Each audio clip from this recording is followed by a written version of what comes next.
Welcome all to the Department of Energy's SBIR, STTR, Fiscal Year 14, Phase 1, Release 2 Topics webinar. My name is Chris O'Gwyn, and I will be moderating today's meeting and also introducing the topic portion of this overview to you. Manny Oliver, the Director of the Department's SBIR, STTR Programs Office, offers his apologies that he couldn't make it today, but he will be online tomorrow for the second half of our topics webinar. This go-around for this release, topics, Phase 1, Release 2 topics, we have 22 topics, and today, following my introduction, you'll hear from the subtopic and topic managers and or their representatives for topics 1 and 22 and for 2 and through 8. Topic 9 is a TTO, Technology Transfer Opportunity topic, which will not be covered during this either one of these discussions today or tomorrow. So we would recommend that you go ahead and contact those points of contact directly if you have any questions in regards to the TTO topic 9. Okay, so today's agenda. What we will be covering is just the first couple minutes. I'll be talking to you a little bit about the way we organize and put these topics together. And then, as I mentioned earlier, you'll be hearing from the two offices, the Office of Electricity Delivery and Energy Reliability for topics 1 and 22. And then the remainder will be with the Office of Energy Efficiency and Renewable Energy.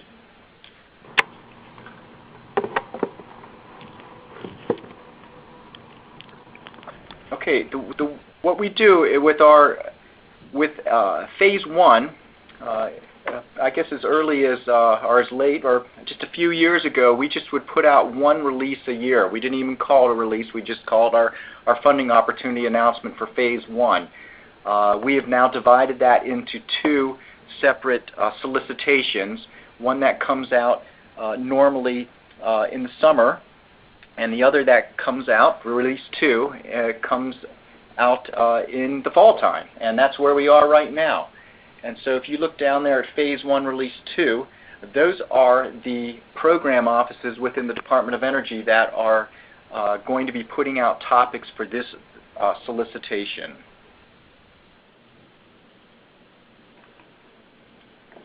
Here's our schedule, and if you go to our website, you will find a table that looks very similar to this. And what it will do, and it almost will always look the same. The dates are very similar going from one year to the next, so you can plan on a Release 2 coming out in the fall time. And the same thing with the Release 1 coming out. The topics would be issued in July of that year. They're always within a day or so. We do on our website, we have these listed all the way through 2015. We have the 2013, 14, and 15 schedules for both Phase 1 and Phase 2. So the topics were recently issued on Monday, October 28th, and what we will be doing is opening up the funding opportunity announcement in November for you then to go ahead and submit a letter of intent as to whether or not which topic you are interested in applying for under the funding opportunity announcement. Following the opening of this and before the closing, the letter of intent is due in December, and that's December 16th. If you follow that column there, up and down there, you'll see that the full applications are due next calendar year in February. And of course, we will let all know of the notification of awards in April, and then the grants start in early June.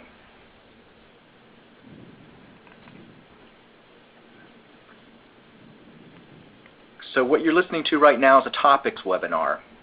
The topics opened up on the 28th. Following that, we do have a funding opportunity announcement webinar, and that is going to be scheduled for December 3rd. So if you received an email about these topics webinars, you will also be on that same email list to receive a notification and registration invitation for the FOA webinar. The FOA webinar is where you will be asking all of the questions that are near and dear to your heart as to what an application looks like, the elements of an application, due dates, letters of commitment, commercialization plans, all of the elements of an application and submitting and eligibility. That is the webinar that you will want to attend if you have those type of questions. Today's webinar is just about the technical content and as much as we can get in just 5 or 10 minutes worth on the topics. So if you have any questions on these topics as we discuss them today, please submit those in your chat box at the bottom of your screen there. And following each of the technical topic managers or their representatives' presentation on these topics, I will read these questions aloud, and we'll let the topic manager address them as appropriate.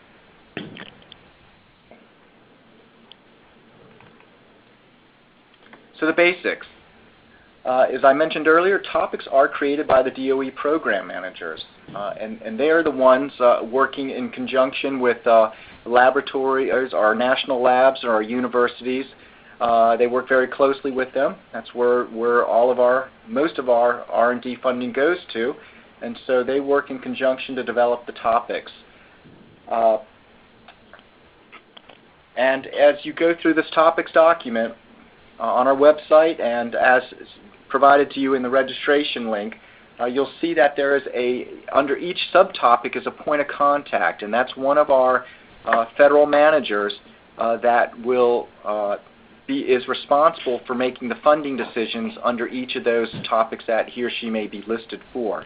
If you have any questions and you're seeking any type of clarification on the topics or in subtopics, you go to that document and you go ahead and contact those folks by way of email as listed in the document there.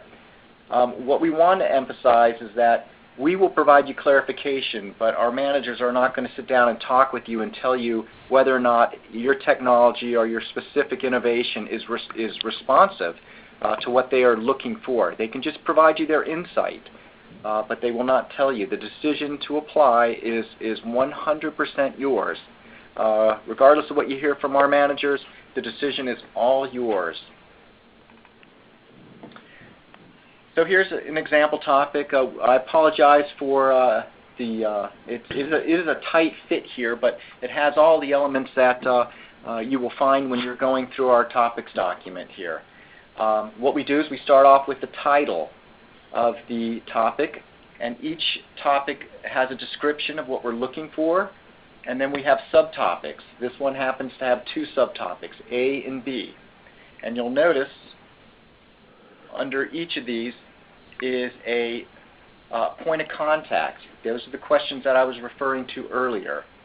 So these are the people that you will want to email. In addition, what you will see, and not all of these topics have this, is an other subtopic.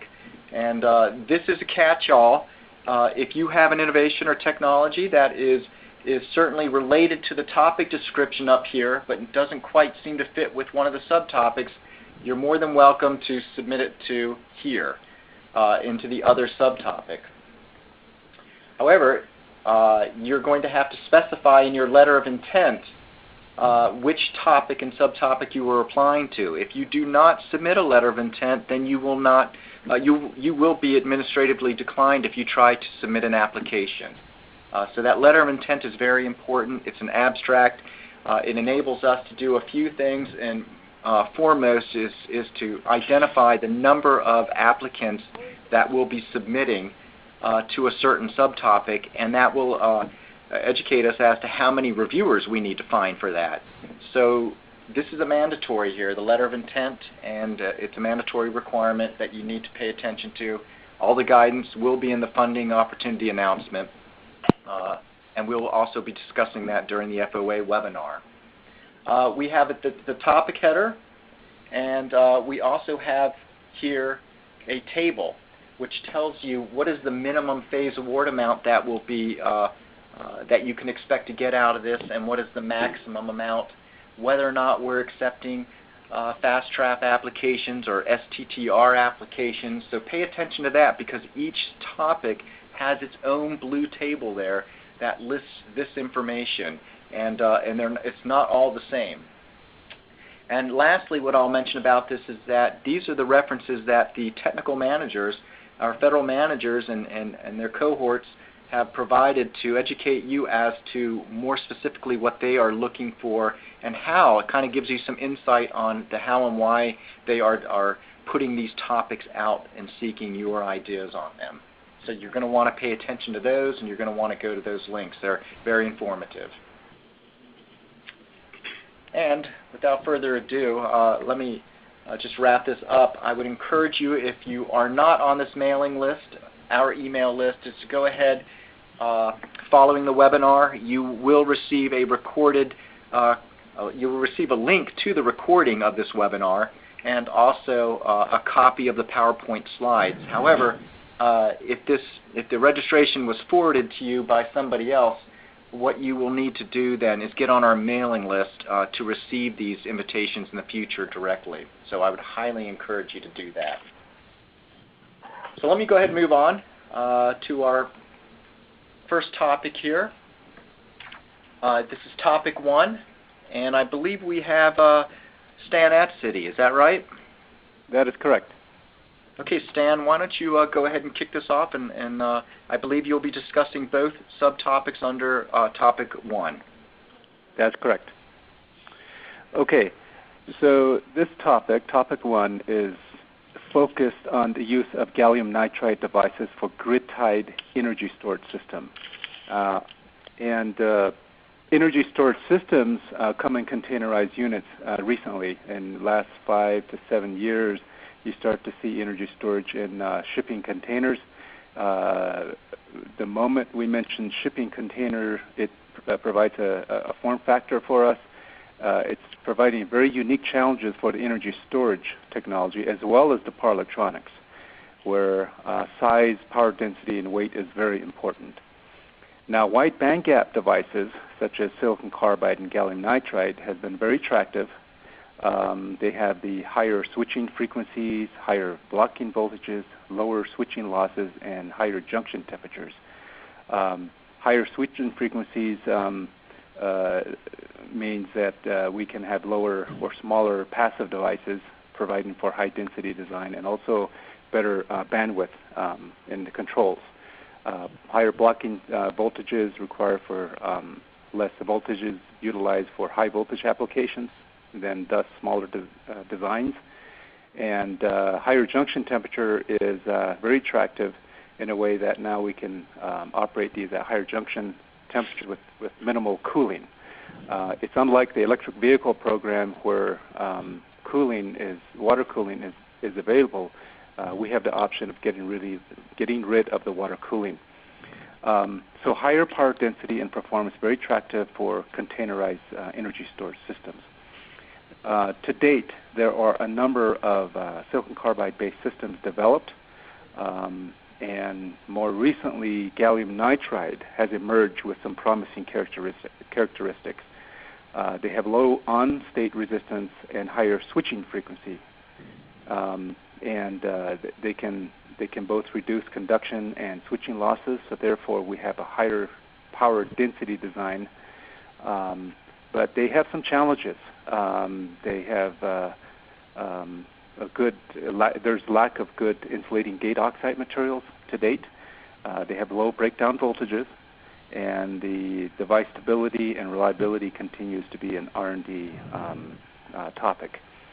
So for topic A, we're focused on gallium nitride devices for high-frequency link converters.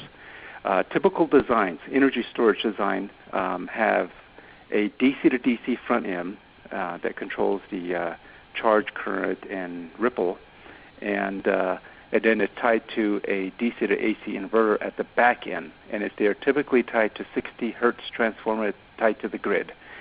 This topic, we're focusing on high-frequency link, where you take the 60 hertz transformer, push it into the power electronics, and now you have energy storage with a DC to DC converter with a high-frequency transformer operating at greater than 15 kilohertz. And then finally at the back end, DC to AC direct-tied converter to the grid. So The thing we're looking at is, as far as the requirements for this topic, greater than 600 volts DC link, greater than 50 kilowatts power, 480 volts AC output, junction temperatures greater than 120 degrees C, and greater than 15 kilohertz transformer. The design must show significant improvement over traditional systems. Now, topic B is primarily focused on DC to DC gallium nitride-based DC to DC converter. That's the main focus.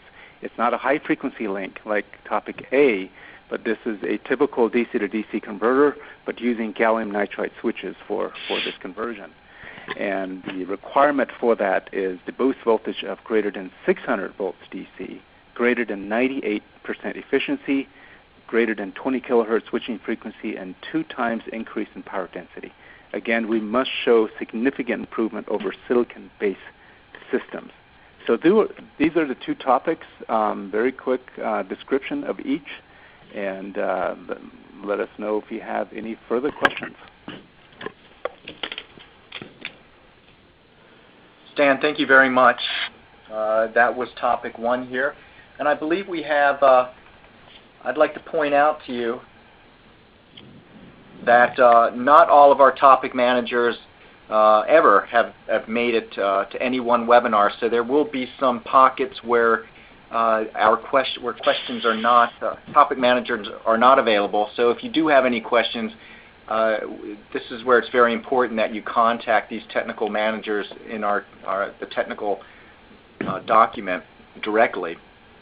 You can do that. The other thing is you can go ahead and text your question and make sure you identify which topic or subtopic you are asking that question about, and we will ensure that the technical topic manager gets these and responds to them appropriately or as necessary. So, but we'll go ahead and move on. I do know in topic 2 we have 1 or 2 individuals. Topic 22. We have Phil Overholt, who's still with the Office of Electricity Delivery and Energy Reliability. Philip? Yes, thank you, Chris.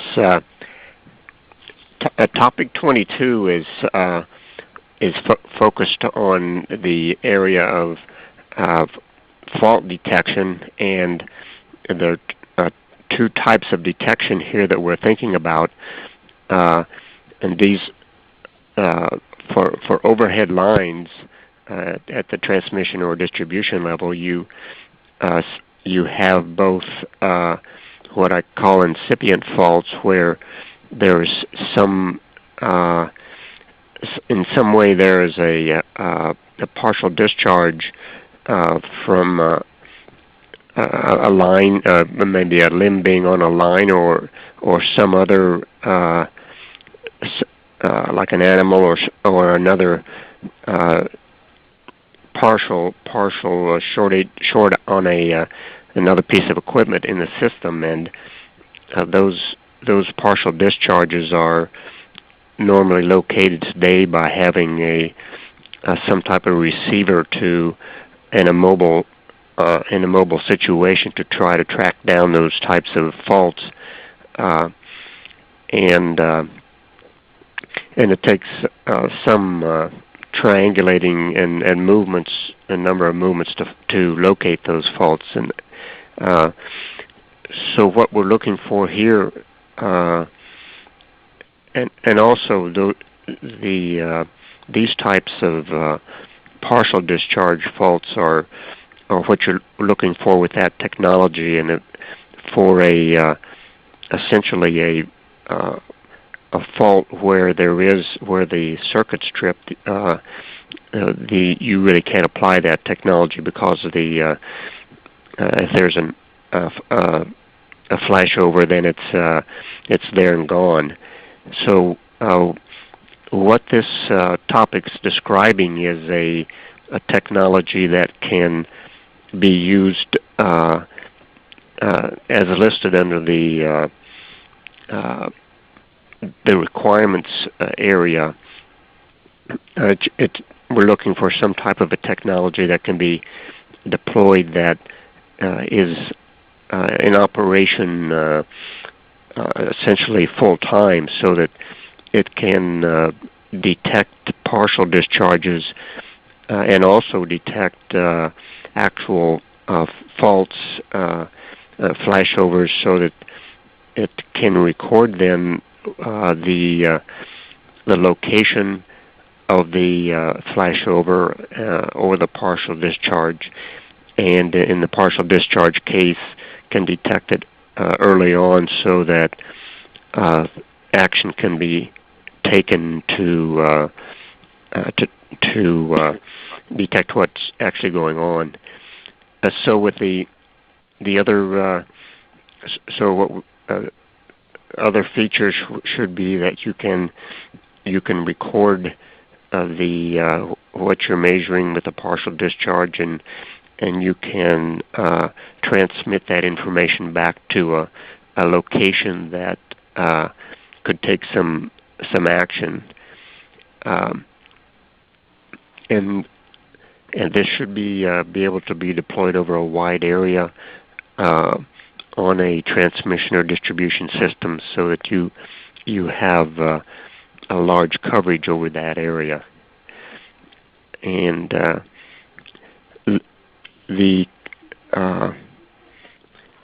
and it should be able to easily install this type of technology, and it should be able to locate the partial discharge and, of course, the flashover almost instantly. So that's the overview for the overhead type installation. The 22 does also talk about underground situations, and so that brought the question that's been submitted prior to this call on the topic 22 question. Chris, did you want to read that?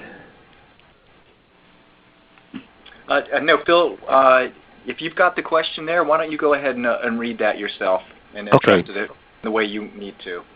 Thank you. And the question is, can topic 22 be split into two subtopics rather than one as now listed? One for above-ground power cables and their components, and one for underground power cables and their components. The implementation effort is very different for above and underground cables due to the environmental challenges. And with the way I would respond to that is that the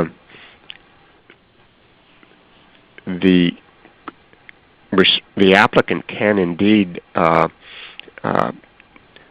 indicate which they are responding to, underground or overhead, and when we receive those applications, then we can evaluate those with that type of deployment in mind. From what Chris said earlier, you should, if you're going to respond to essentially one or the other, you should indicate which one, or if we're responding to both, you should indicate that, so that we can have the contact the appropriate type of reviewer for each of those technologies, which I think are likely to be significantly different. That, I believe, that's all I have to offer on this topic. Philip, thank you very much. We appreciate it. And any questions for Philip, go ahead and send that to him at that email address you see there, and he will diligently get back with you. So let's go ahead and move on. Okay. We're now leaving the Office of Electricity Delivery and Energy Reliability, and we're going to start with topic 2 here, advanced manufacturing. I believe we have one or two of the managers that will address this topic. Tina? Hi. Yeah, this is Tina Karsberg. I'm actually the overall EERE SBIR portfolio manager. But I wanted to say that if there are questions, could we maybe ask one to get it on the record so that we would be sure to address it? Because one of the things EERE is going to be doing is we are going to take the questions you ask, either that you typed in advance or that you asked during this or that you asked later. We're going to try to put the ones that are very broad, we're going to post them on our website. So if there is a question, could we just ask it and not answer it at this point, but have it for the record and then post an answer later? Yes, absolutely. We can do that. And so, but I do believe we have David Forrest here who represents topic 2B. Is that correct, David? Yes, that's correct. Rapid heat treatment of metals. So the floor is yours, David. I'm sorry, can you say again, please? It's all you. The floor is yours. Oh, thanks. Thanks, Chris and Tina, and hello, everyone. This topic is focused on particularly induction heating, but not necessarily so. And the thinking is that there are a lot of furnaces out there that do continuous heat treatment of metals, and a large fraction of the metals, whether it's steel or aluminum or copper or other metals that are produced, are in the form of thin sheet and strip, and would be particularly amenable to benefit from technology such as induction heating that has the capability of, if you have a continuous, for example, annealing line that is typically 100 or 150 meters long, technology such as induction heating can heat that material in a much shorter length, on the order of a few meters instead of 100 meters. And what comes with that is energy savings in the form of a higher efficiency process.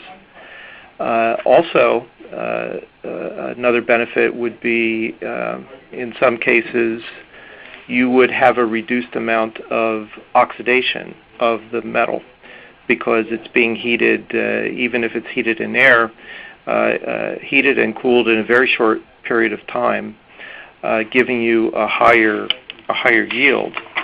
Another opportunity exists in terms of novel heat treatments of various materials that could result in a much finer grain size that maybe would enable superplastic forming, or would allow you to take advantage of the kinetics of diffusion and phase transformations. By having this rapid heat treatment, you can, in some sense, defeat the physics of diffusion. You just don't have enough time for the atoms to move around to their equilibrium positions, and what you get is a heterogeneous microstructure that can give you novel properties.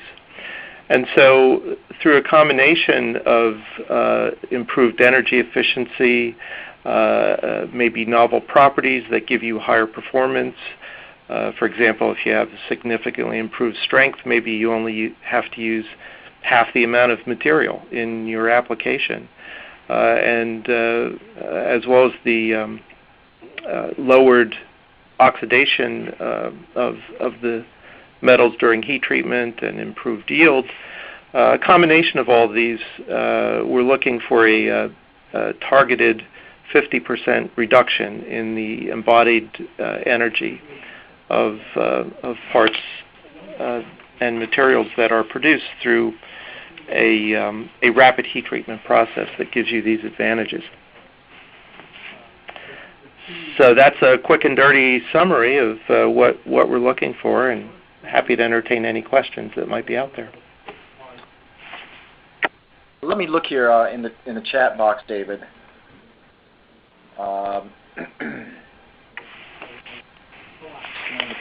Topic. David, I think that's all we've got here. We have some other subtopics that people are submitting at the moment, but I think we're clear. Again, if you have any questions for any of these topic managers listed on your screen, there's their email address. So go ahead and get your questions to them, and they'll address them as quickly as they can get to them.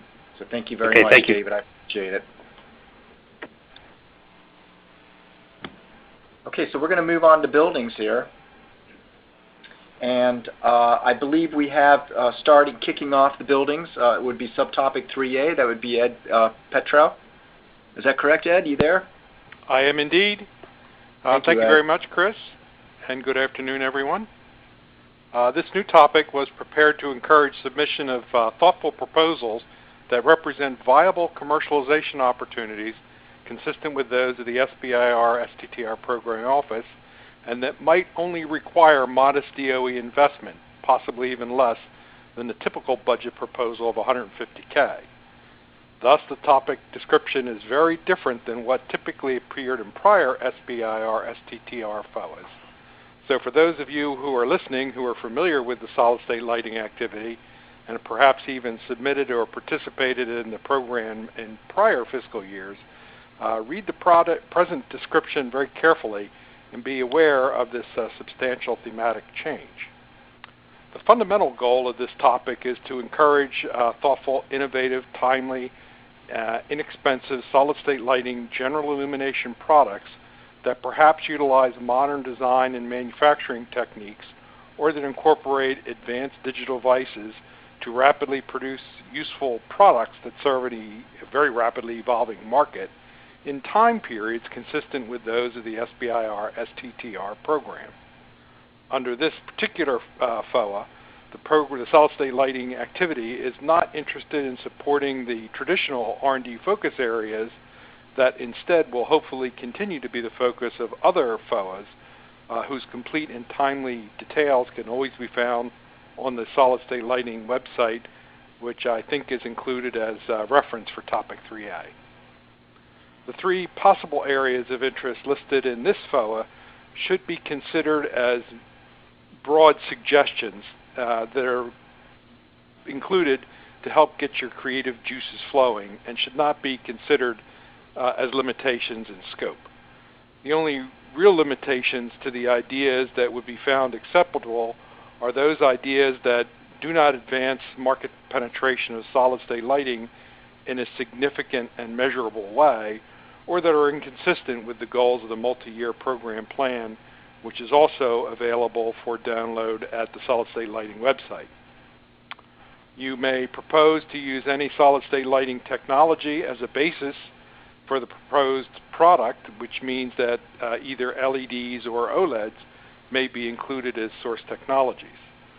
The proposed product should have clear commercialization potential and should address a specific general illumination market opportunity.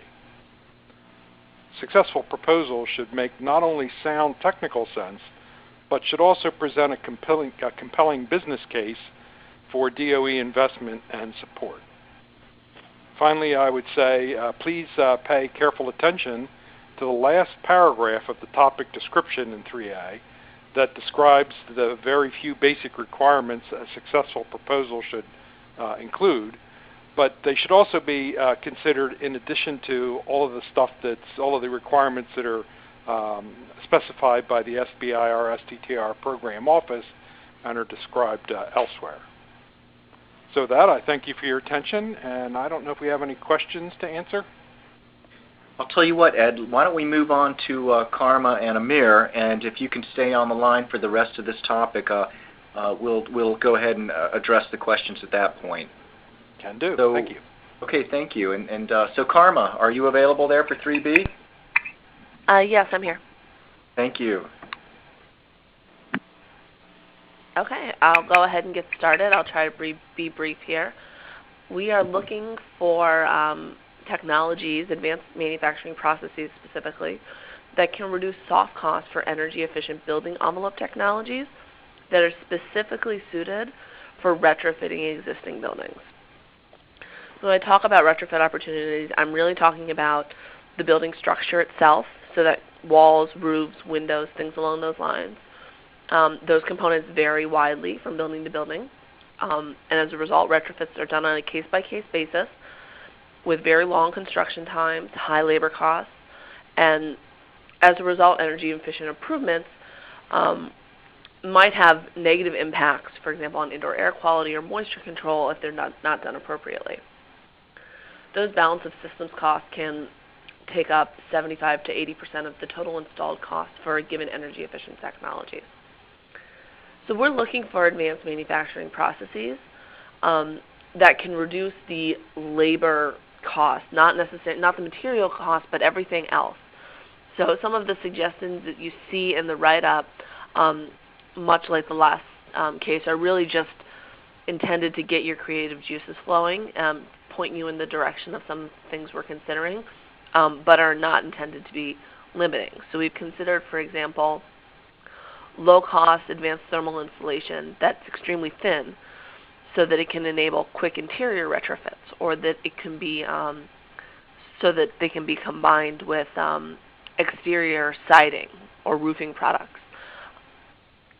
Again, trying to enable quick retrofit times. So if you can come up with a modular component that could be easily shipped and attached or integrated with the existing building structure, that would fit the bill. But again, these are just suggestions and are by no means intended to be limiting. Ultimately, what we're looking for is a total installed cost for a proposed technology that would show a simple payback period of less than 7 years.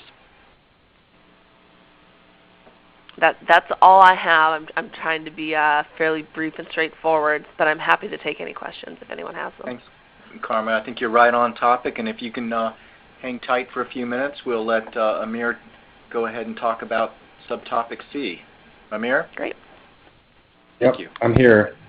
Great. Can everybody hear me? Yes, we can hear you fine. Yeah, great. Okay, I'll just, again, like Carmen, I'll be very brief. My name is Amir Roth. I'm the technology manager for building energy modeling. This is whole building energy simulation, where you describe the assets and operations of the building, run a software program, in this case, Energy Plus, that is DOE's flagship simulation engine, and then you can use the results to, typically to drive building design or retrofit analysis, or, in some emerging use cases, operations. The DOE sort of has a long history of investing and supporting state-of-the-art energy modeling and embodying it in Energy Plus. We have a much shorter and much less successful history in taking that engine and sort of putting it in the hands of end-use practitioners. What we've done in the last couple of years is put a software development kit around Energy Plus, which will hopefully reduce the cost to develop end-user applications that use energy simulation with Energy Plus, and improve the value proposition of getting into the end-user or software business for folks. This toolkit, this development toolkit, is called Open Studio.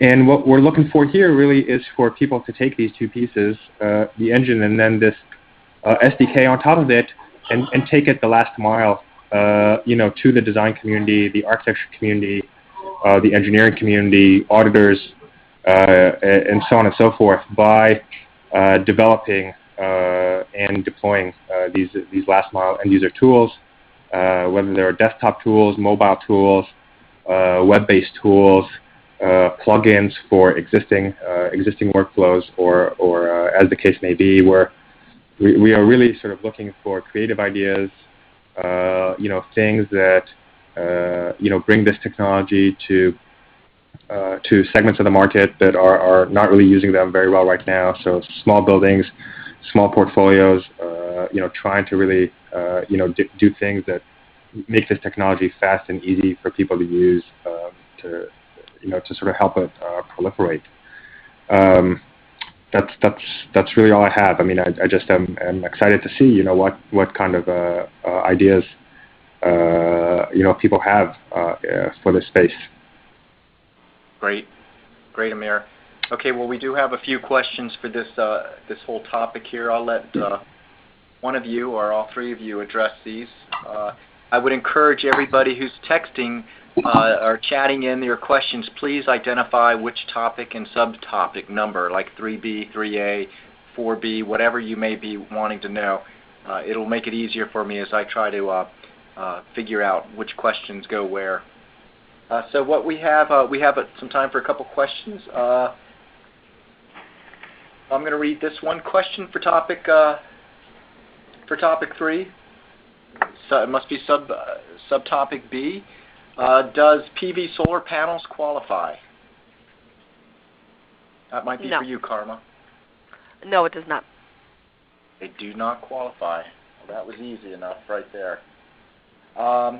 We have another general question in terms of what if my technology falls into 2 topics? I would tell you to go ahead and speak with both of those topic managers. And then ultimately, as I mentioned earlier at the beginning of the webinar, the decision to submit is up to you. Ultimately, your technology has to be responsive to the topic, and it's very, very rare, and I've never been aware of something that has been responsive, one technology, at least one application that's responsive to 2 different topics. So you will need to make that determination, but you cannot submit the same application for 2 topics.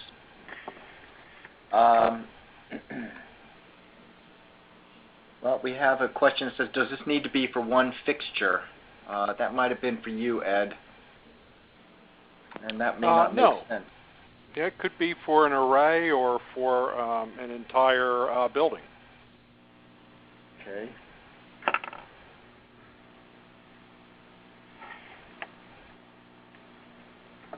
And see if I can read this question. It's kind of,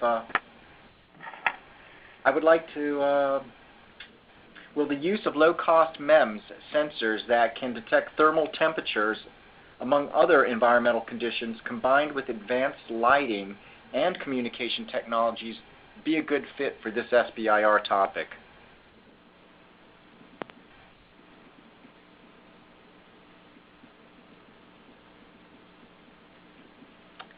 And I'm assuming it's not, because none of you 3 are actually answering this question. So I assume, since we're talking about lighting, that it was not directed at me. Right. But in terms of the building envelope component, no, it's not responsive to this technology area. Okay. I'm sorry, I had my mute button pressed and nobody heard my answer. But no. The answer is yes. I think something like that would be acceptable under topic 3A, provided the connection to the advancement of solid-state lighting was clear. Very good. And any other questions? Go ahead and continue to submit those, and we will get those off to one of the 3 here and all the others that have spoken to this point. Thank you very much, Ed, Karma, and Amir. Let's go ahead and move on to topic 4. This will be fuel cells, and I believe we have Greg Moreland on the line here. Greg? Yeah, thank you, Chris. I'm going to be speaking for Pete Devlin, who has a conflict, and I'm going to provide some background on topic 4A, which is the demonstration of a prototype fuel cell battery electric hybrid truck for waste transportation. And the Fuel Cells Technologies Office is collaborating with a lot of public and private stakeholders to establish fuel cell and hydrogen energy technologies as economically competitive contributors to transportation needs in the United States. The Market Transformation Subprogram of the Fuel Cell Technologies Office is supporting development and demonstration projects involving several transportation applications. Now these projects, since it's market transformation, these projects are evaluating commercial or near commercial stage demonstrations of these technologies. And the aim is to build on the commercial successes in applications such as fuel cell powered lift trucks by helping the fuel cell industry commercialize other transportation applications. Projects underway include heavy-duty drayage trucks using fuel cell battery electric hybrid drivetrains, baggage tow tractors at airport facilities, and fuel cell auxiliary power units, or APUs, to power truck refrigeration units on refrigerated trucks. From FCTO's research, we believe waste hauling vehicles, or garbage trucks, represent an opportunity for fuel cell technologies to convert a diesel vehicle technology into a zero-emission vehicle technology. Diesel garbage trucks are a major source of air pollutants and greenhouse gas emissions. Other significant concerns, especially in urban areas, involving diesel garbage trucks include meeting noise ordinances and anti-idling ordinances. Now, Fuel Cell Technologies Office seeks projects that develop and demonstrate a proof of concept for heavy-duty fuel cell battery electric hybrid trucks for waste hauling applications. The fuel cells should be those that operate on hydrogen fuel. The specific vehicles of interest are commercial trucks that pick up and haul waste or recycled materials to landfills or recycling centers in their daily operations. And in this topic, FCTO seeks technology and business solutions that will help, number one, establish a business case, two, mitigate the cost of hydrogen and fuel infrastructure, and three, demonstrate fuel cell battery electric hybrid truck technologies. Now let me speak a little bit to the expected outcomes. For phase one, what's expected is a design feasibility analysis and plan that describes the power system and the truck designs to the truck design. In other words, what FCTO is seeking is analysis that would support an optimal battery fuel cell hydrogen configuration that fully meets the power usage of a garbage truck in a typical daily route. Now, something similar has been done by Argonne National Laboratory earlier this year in their study, the benefits of using a fuel cell auxiliary power unit to double the range of current battery electric vehicles. You know, we highlight this to suggest using it as a guide for planning the fuel consumption, the cost trade-offs, and other impacts of using a small fuel cell to extend the driving range of a battery electric vehicle. We're also looking in phase one for an economic assessment, which would include a payback analysis using a hydrogen-fueled PEM fuel cell for this application versus using the incumbent technology. So we're looking at the value proposition and analysis of the primary cost drivers, which is essentially a comparison of diesel fuel versus hydrogen fuel and some other expected cost drivers such as maintenance. In phase two, what FCTO is looking for is a prototype vehicle that is tested for a minimum of 100 hours of real-world operations, and looking for a final report which would describe the operations, the performance results, and a commercialization plan. I mean, with that, I'm happy to entertain any questions.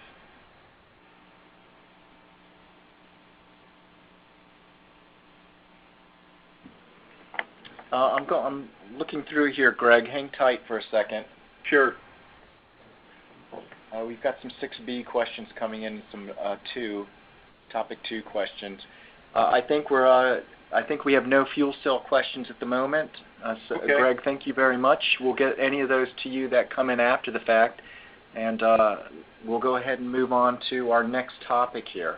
Thank you very much. Sure. So this would be topic 5. This is our geothermal topic, and I believe we have Greg Stillman on the line. Greg, you there? Yes, good afternoon. Hi, Greg. The geothermal program is seeking technologies that reduce the cost of well construction, excluding rock reduction. So we are not interested in new drill bits, new drag bits, new PDCs. Those aspects of well construction are not in the purview of this topic. We're really looking at all the other cost drivers in the construction of a wellbore, geothermal wellbore, owing to the fact that even if we could drill at lightning speeds, these wells would still be a significant cost driver for an overall geothermal development. In the topic description on science.energy.gov, we have included some reference material for the community to help perhaps look at and reference in formulating their proposals. There's a particularly good report by Sandia National Lab that is one example of identifying some of the non-rock reduction technology, or cost drivers for constructing these wells bores. So I encourage the community to take a look at that and also contact me if there's any other questions. But essentially, it's a particularly broad topic in a way, but we are looking for ways to reduce wellbore costs that aren't perhaps in our normal portfolio and exclude rock reduction technologies. And so with that, I'd take any questions if there are any, or if they're submitted at a later time, we'd certainly be able to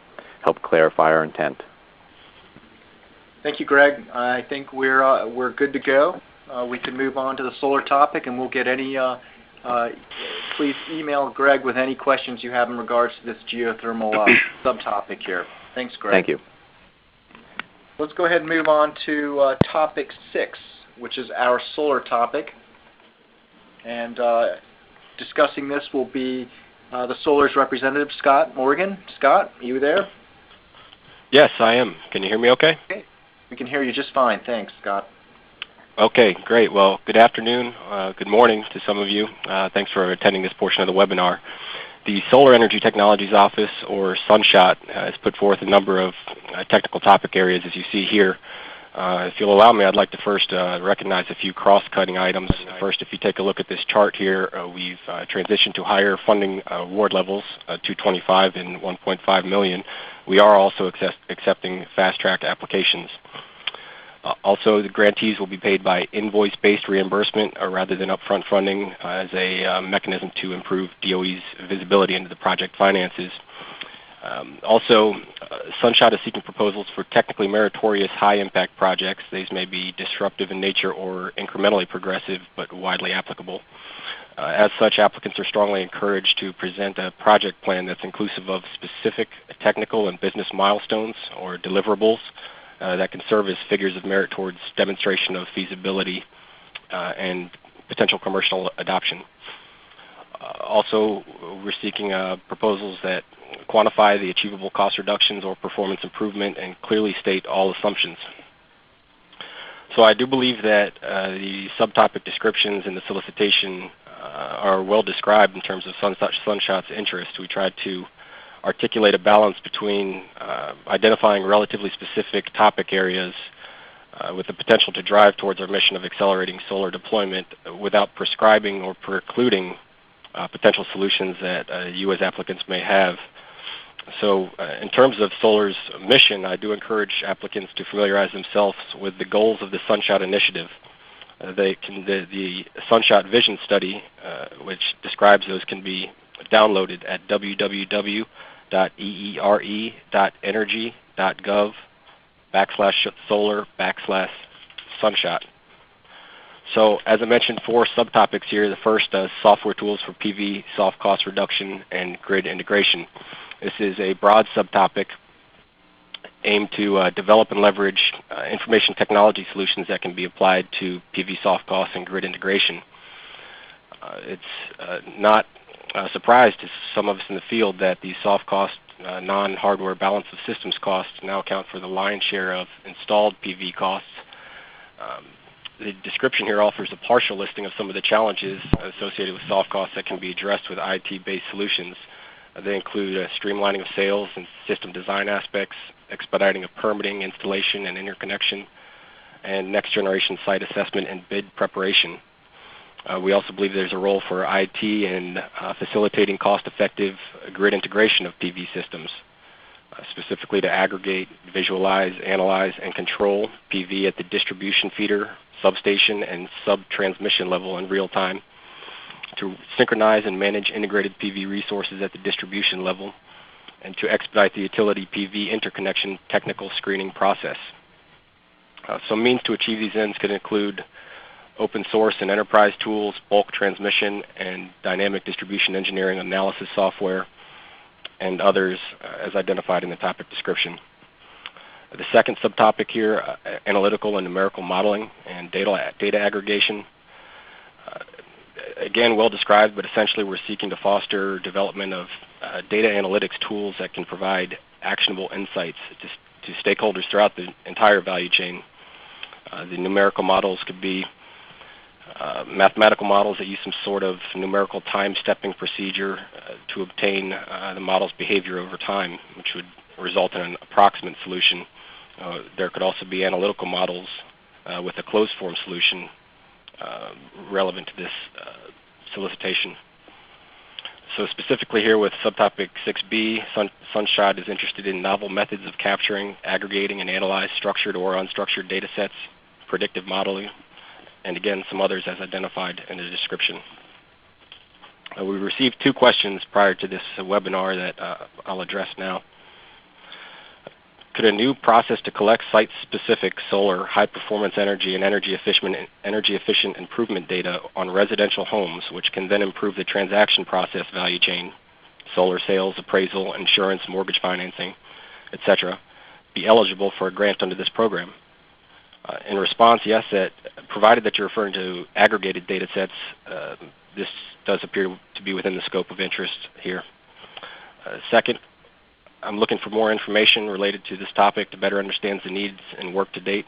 Where can I go to see what DOE has done? So with respect to DOE's work in solar energy and data analytics, you may want to investigate previous funding announcements put out by Sunshot and also those who were awarded under those announcements. Those announcements could include the incubator program or SEEDS, S-E-E-D-S, Solar Energy Evolution and Diffusion Studies programs. I would keep in mind, though, that the solutions that are befitting of these challenges may be outside of the scope of what Sunshot or DOE has already done. They may be translated from some other social or technology area. So you'd be encouraged to cast a wide net both in terms of the application and the work performed to date. The third subtopic relates to concentrating solar power and some components within the supply chain that are sought. The first being molten salt, flexible and rotating couplings, suitable for molten salt, operating at about 550 C, suitable for a 30-year lifetime. Also CSP mirror cleansing systems that can improve annual average trough and heliostat mirror reflectivity while reducing cost and water consumption.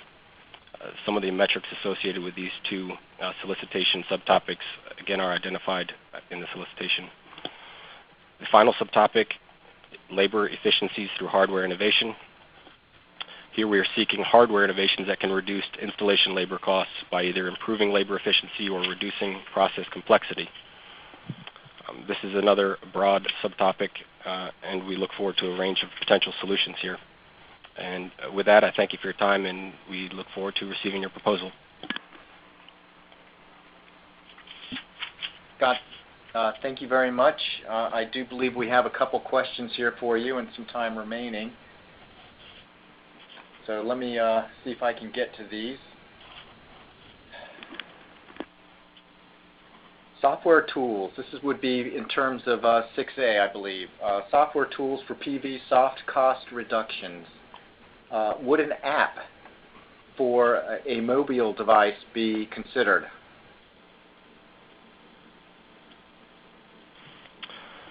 Well, I think that needs to be kind of articulated a little further, but I wouldn't rule it out quite yet. So we would advise them to go ahead and submit maybe a more detailed but not too detailed question to solar.sbir@ee.doe.gov. Okay. This is on subtopic C. Okay. U.S. offshore wind. Is this correct here? Hang on a second. Vessels, personnel, and equipment transfer system. Wrong topic. Yep, I think that's the wrong topic here. Topic 8. Yeah, that's topic 8. So let me move on, keep moving down here. Hang on, Scott. We can't, there's some certain questions. We have a question, does applying for Fast Track preclude your ability from receiving a Phase 1 award? If you apply for a Fast Track but do not win the Fast Track, will your application still be considered for a standalone Phase 1? And the answer is no.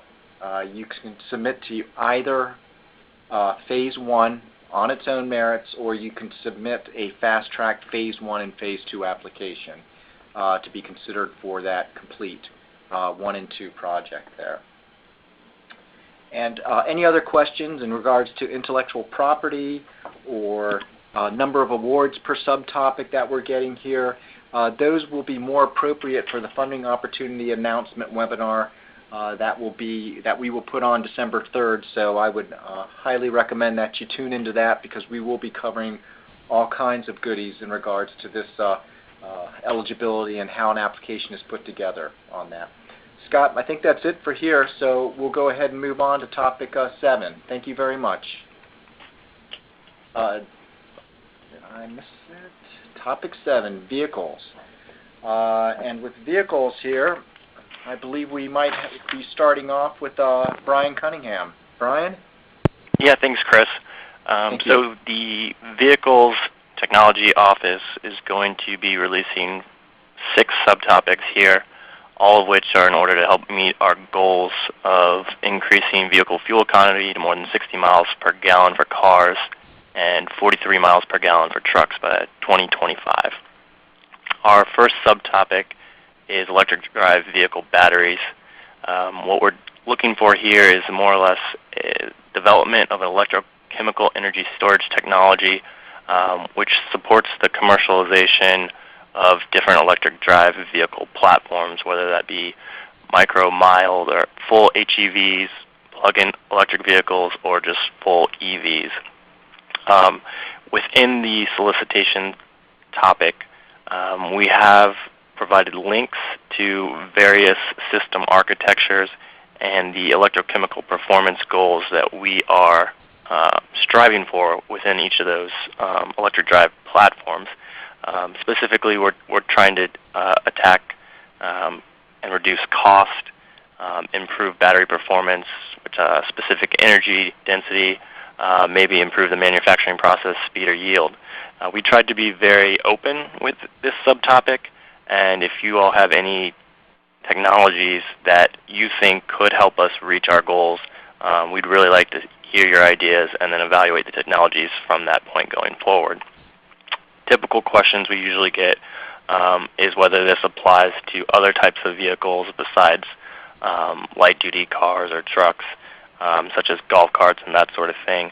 I guess the easy answer is no, we're not really looking forward to those systems. But if you tailor your approach to advancing the electrochemical energy storage component, you could easily probably find that this would be applicable in that regard. So moving on to our next one, which is lightweight materials. Unfortunately, Will could not be here today, so I'm going to be briefly going over his subtopic, and then if you have any questions that I can't answer, feel free to shoot him an email. In this subtopic, we're looking at developing and demonstrating unique lightweight materials and metal forming processes with the overall goal of reducing weight reduction. We are looking at greater than 60% iron, aluminum, magnesium, or titanium by weight, and making sure that we have a weight savings of greater than 30% at a cost of less than $2 per pound of weight saved. Applicants in this subtopic should emphasize the production or forming of metal components, but should not include actual joining or assembly processes. We're not really looking for traditional materials and processes here, and so all applicants really need to explain how their technology differs from the state of the art and how they go above and beyond what's currently being used. Our next subtopic would be electric drive vehicle power electronics subcomponents. One of the most important challenges for vehicle power electronics is reducing system component and subcomponent costs wherever that's possible. This topic aims to reduce subcomponent costs through new approaches to magnetics and power electronics. Specifically, we're looking at inductors, which are not only large and heavy, but they also use significant amounts of copper.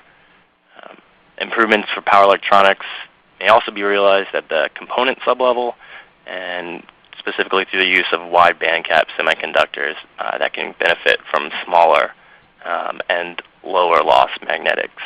This subtopic is going to be managed by Stephen Boyd, and any specific questions can be reached out for him as well.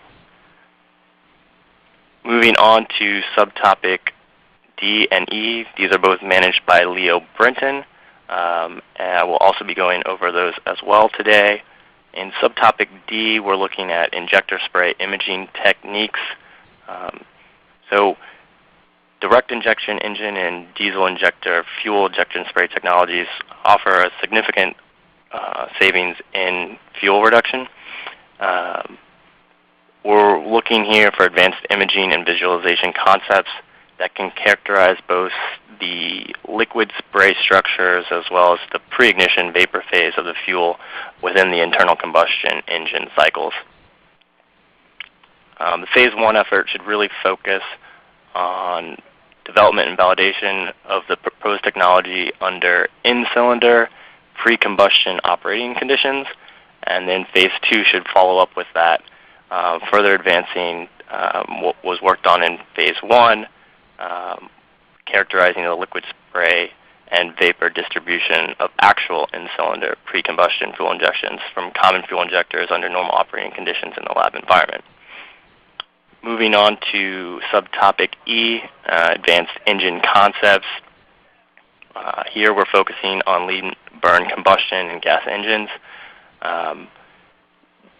What kind of concepts we're looking at include the extension of the lean ignition limit air and fuel ratio to greater than 20, doing this under high cylinder pressures up to 100 bar at the time of ignition, which would enable us to do higher load operation. And then we're also looking at lowering or maintaining ignitability, specifically a coefficient of variance of less than 3%. And finally, talking about subtopic F, I believe Steve Przemyski is on the line. Steve, if you're there, you want to go ahead and give a few comments? So what we're looking for is advanced lubricants or lubricant technologies. Could be additives, nano additives, some other modifications that will improve fuel efficiency by reducing the mechanical friction. The one thing we're not looking for is somebody that just says, I'm going to make the lubricant thinner, unless they have a way to handle increased wear, which is where some of the additives or base oil formulations will come in. And that's all I have. Oh, and by the way, that could be for the engine, the manual transmission, not automatics. We're not going to look at automatics, and the axles. And it could be light duty, heavy duty, or medium duty. Very good, very good. Brian, I think we have one question for you here under subtopic 7A. Are the components for the high power battery, not the design of the battery, included in this topic? So if you look at our goals, and our goals include weight reduction, cost reduction, and the actual component part of such a high battery, if you can significantly show how the reduction in cost or something of that nature of the subcomponents could help, it definitely would be something we're interested in. So if you could prove that your technology helps us meet our end goals, that would be something we are interested in. Great. Brian and Stephen, thank you very much. And we'll go ahead and move on to the last topic here for today. Discussion will be wind, and I believe we have Cash Fitzpatrick who will be representing, or at least kicking off wind, and then maybe handing off subtopics B and C to one or two of his colleagues. Cash, are you there? Yep, I am, Chris. Thanks, Cash. Okay, so as the slide says, the topic manager for 8A, which is the one I'm going to be talking to you today, is actually Shreyas Anthonen, but unfortunately he's on work travel, and so I'm his stand-in for today. The title of 8A topic is Tower and Foundation Systems for Small Wind Turbine Technology.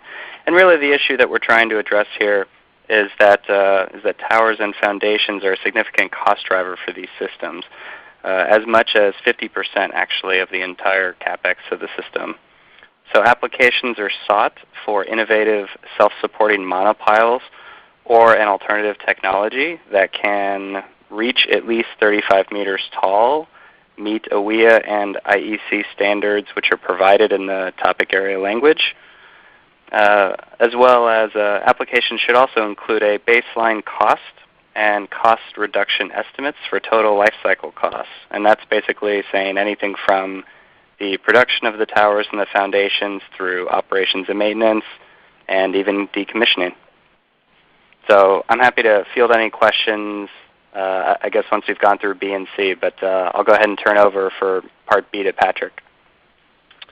Yeah, hi there. This is Patrick Gilman. I'm also in the WIN program with Cash Fitzpatrick. I'm talking today about subtopic 8B, which is avian and bat monitoring systems for offshore wind turbines, offshore wind facilities. This is an issue of some concern in the United States. The way that the regulatory process is set up here, the laws care very much about strike of birds and bats with wind turbines. And it's not something that's been studied very extensively with respect to offshore wind facilities in Europe. So we're looking for sensor packages or software approaches that can be used with existing sensor packages that can basically look for these rare events across the full rotor swept zone of a turbine and are easily integrated into the operations of offshore wind facilities, which means they have to be sort of standalone, robust, and independent for long periods of time in the offshore environment, and need to be able to sift through quite a bit of data. Obviously, if you're taking, for example, video of the full rotor swept area of a machine, you're looking for 1 or 2 collisions perhaps over the course of an entire year. So approaches also to processing that vast amount of data, looking for those rare events, would also be encouraged. So again, happy to take any questions at the end once we've gone through subtopic C, but I'm here. Thanks, Patrick. And do we have a representative for subtopic C? Yes, hi. This is Alana Smentek-Dewar, and I'll be covering for topic 8C, which is the U.S. offshore wind O&M vessels personnel and equipment transfer system. The topic manager for this is Greg Matzat, and so please feel free to email him with any questions that you may have on this topic. So offshore wind support vessels need to be able to access wind turbines for scheduled and unscheduled maintenance. And the current technology in Europe restricts the operational window of O&M vessels to waves between 1 and 1.5 meters. And the resulting wind farm accessibility in the North Sea is between 40 and 60%. And this low accessibility can reduce the wind farm availability. And this reduction in availability will lead to increased O&M costs and reduction in revenue because the turbines won't be operating.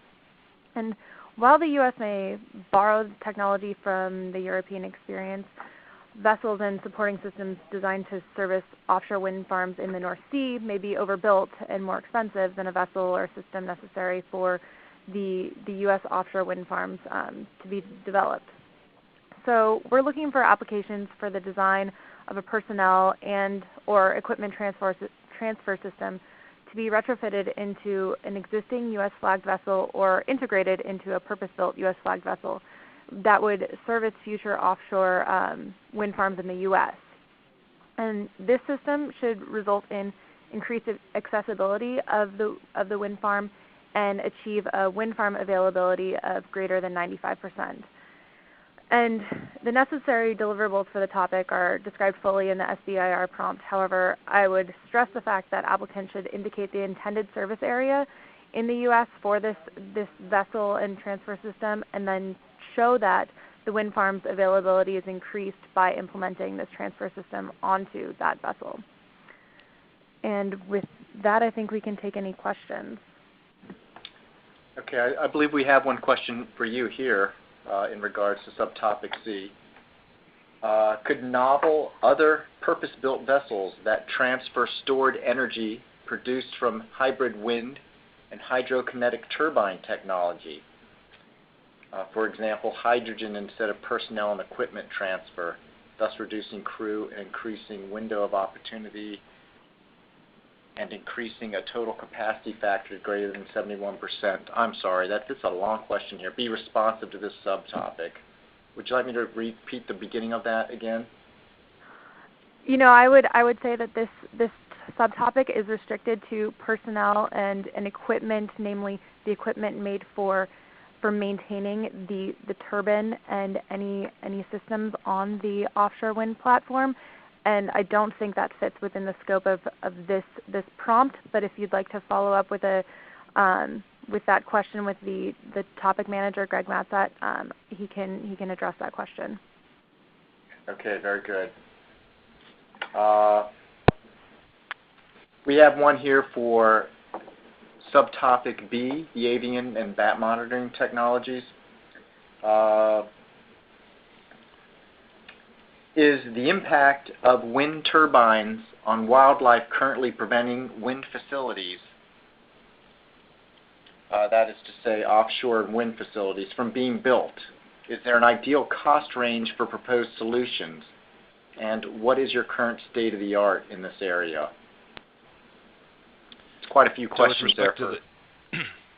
Yeah, so with respect to the first question, I would say that it's one of a range of issues that's making it more difficult to build offshore wind facilities. I don't think I would say it's among the primary group, but it's certainly something that facilities will have to address as they go through the permitting process. So solutions are definitely needed there. As far as the cost range goes, I don't think I could tell you just an outright number. I mean, I think at this point we're really trying to figure out what is even possible in terms of integrating a system like this into the operations of an offshore wind farm.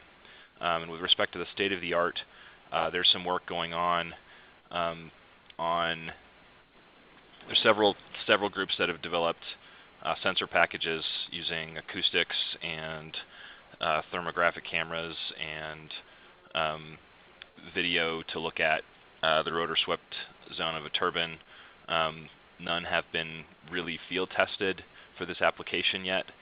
There's others that are looking at determining collisions with birds or bats through in-blade accelerometers or microphones, and then working on approaches to sort of suss out the signals of those very small events from the noise of the normal loading and unloading of the turbine in windy conditions.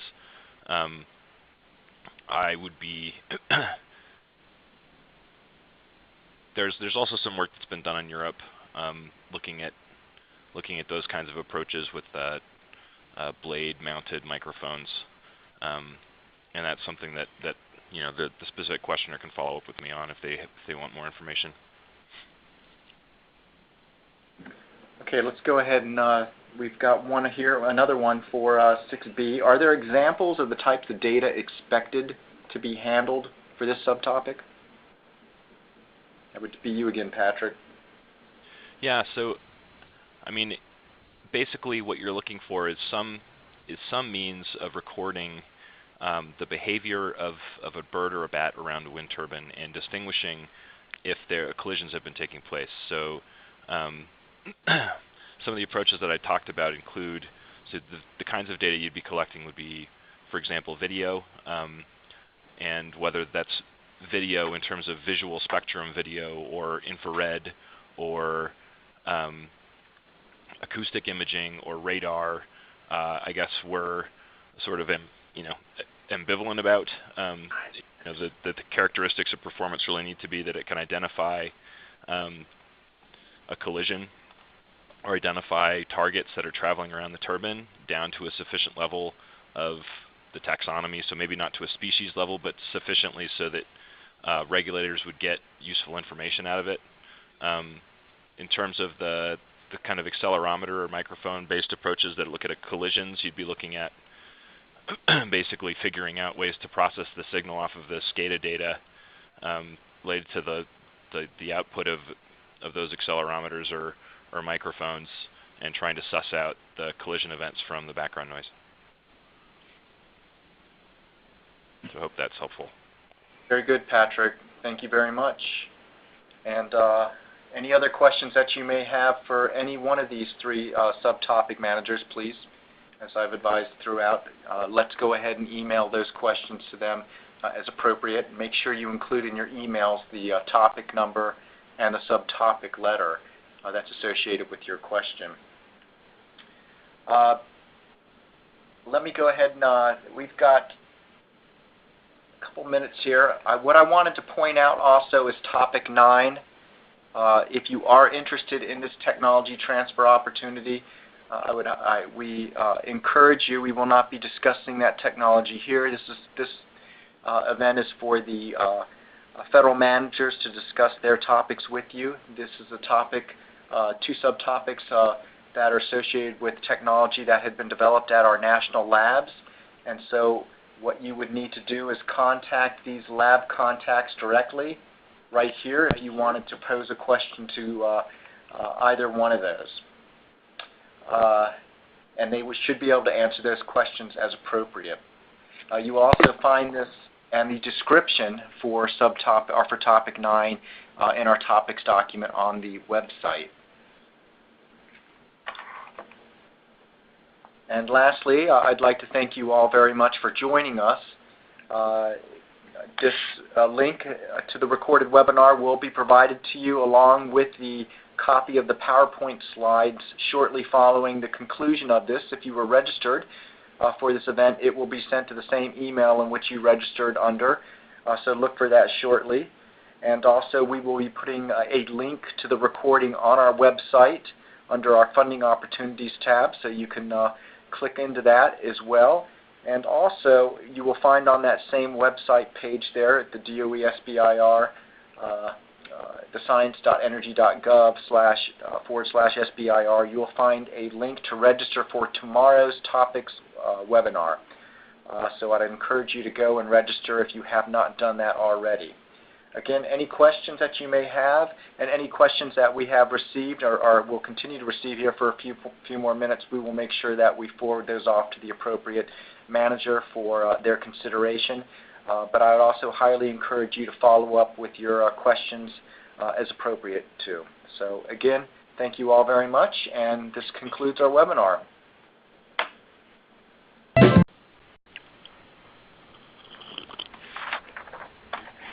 Welcome all to the Department of Energy's SBIR, STTR, Fiscal Year 14, Phase 1, Release 2 Topics webinar.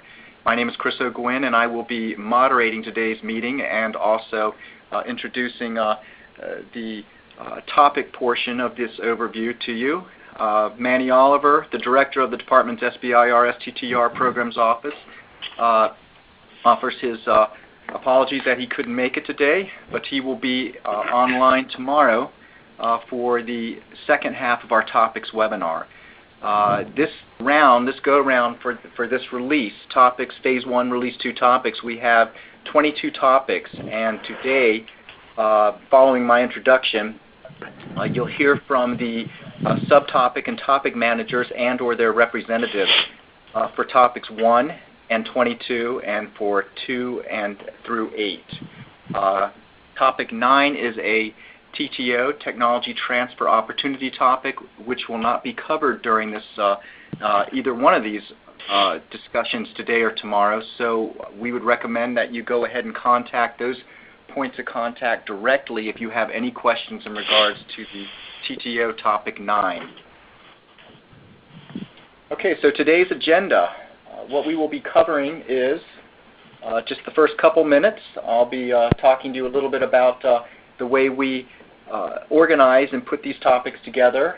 And then, as I mentioned earlier, you'll be hearing from the 2 offices, the Office of Electricity Delivery and Energy Reliability, for topics 1 and 22, and then the remainder will be with the Office of Energy Efficiency and Renewable Energy.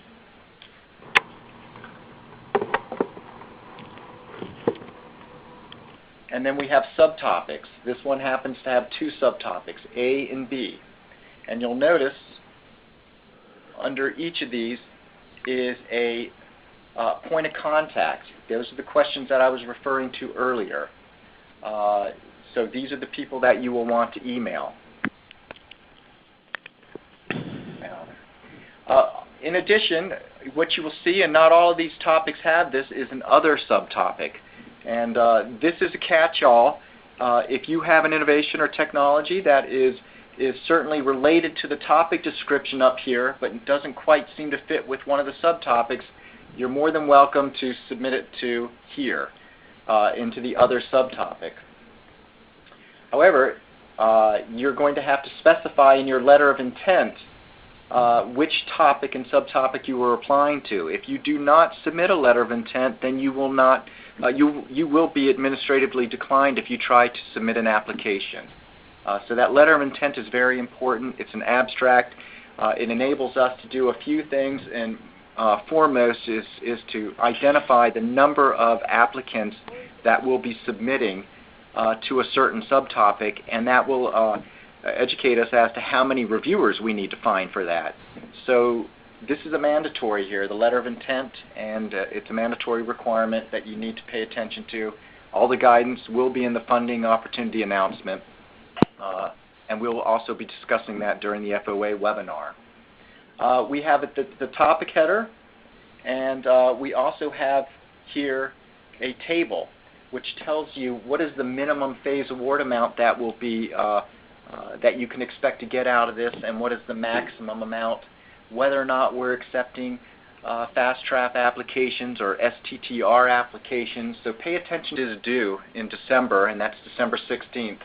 If you follow that column there, up and down there, you'll see that the full applications are due next calendar year in February. And of course, we will let all know of the notification of awards in April, and then the grants start in early June.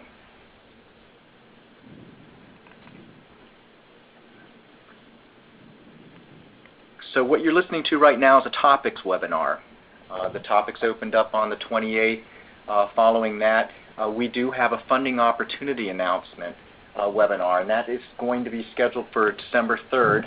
So if you received an email about these topics webinars, you will also be on that same email list to receive a notification and registration invitation for the FOA webinar.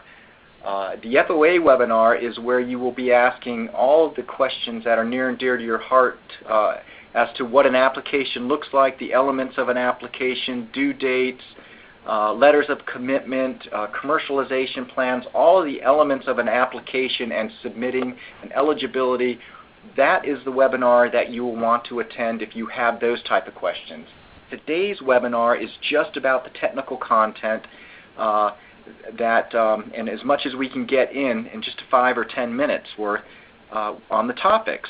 So if you have any questions on these topics as we discuss them today, please submit those in your chat box at the bottom of your screen there. And following each of the technical topic managers or their representatives' presentation on these topics, I will read these questions aloud, and we'll let the topic manager address them as appropriate.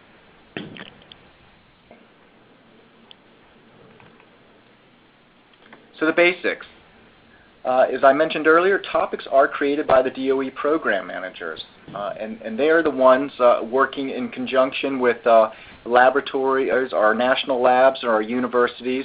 They work very closely with them. That's where most of our R&D funding goes to, and so they work in conjunction to develop the topics. And as you go through this topics document on our website, and as provided to you in the registration link, you'll see that there is under each subtopic is a point of contact, and that's one of our federal managers that will be is responsible for making the funding decisions under each of those topics that he or she may be listed for. If you have any questions and you're seeking any type of clarification on the topics or in subtopics, you go to that document and you go ahead and contact those folks by way of email as listed in the document there. What we want to emphasize is that we will provide you clarification, but our managers are not going to sit down and talk with you and tell you whether or not your technology or your specific innovation is responsive to what they are looking for. They can just provide you their insight, but they will not tell you. The decision to apply is 100% yours. Regardless of what you hear from our managers, the decision is all yours. So here's an example topic. I apologize for it is a tight fit here, but it has all the elements that you will find when you're going through our topics document here. What we do is we start off with the title of the topic, and each topic has a description of what we're looking for. Okay, what we do with phase 1, I guess as early as or as late or just a few years ago, we just would put out one release a year. We didn't even call it a release. We just called our funding opportunity announcement for phase 1. We have now divided that into 2 separate solicitations, one that comes out normally in the summer, and the other that comes out, release 2, comes out in the fall time, and that's where we are right now. And so if you look down there at phase 1, release 2, those are the program offices within the Department of Energy that are going to be putting out topics for this solicitation.